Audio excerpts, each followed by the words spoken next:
My name is Amy, and I've always been a firm believer in the idea that destiny is in our own hands.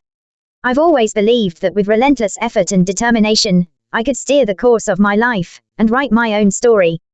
But it wasn't until that unforgettable summer that I truly realized some things may already be quietly destined by fate from the very beginning. After graduating from college, full of ambition and enthusiasm, I made the bold decision to head for the bustling metropolis and dive into the fierce competition of the professional world. I successfully joined a prominent advertising company, eager to carve out my own path. Every day, I was the first to arrive at the office and the last to leave.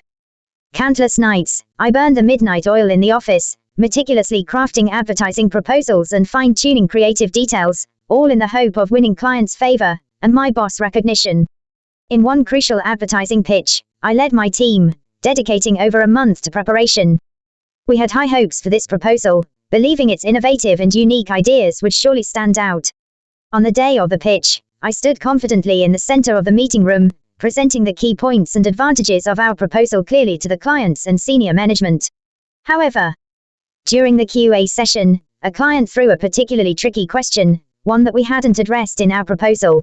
Despite our best efforts to explain, the client still showed dissatisfaction. In the end, the project was successfully taken by a competitor. In that moment, disappointment and frustration engulfed me, and I felt like all my hard work had been in vain. But that stubborn, never give up streak in me kept me from giving in. Instead, I threw myself even more passionately into my work, eagerly waiting for the next opportunity to fight back. Not long after, the company took on a large project, which was undoubtedly a golden opportunity for me to turn things around. My team and I worked day and night to perfect the proposal.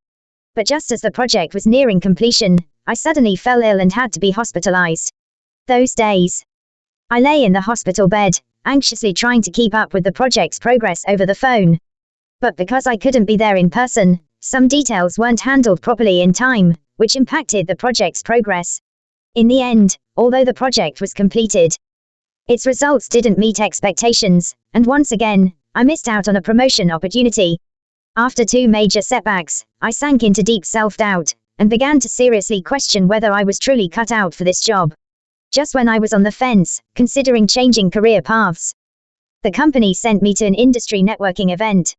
There, I had the good fortune to meet a senior industry figure with great prestige. We hit it off right away, and he expressed a keen interest in my creative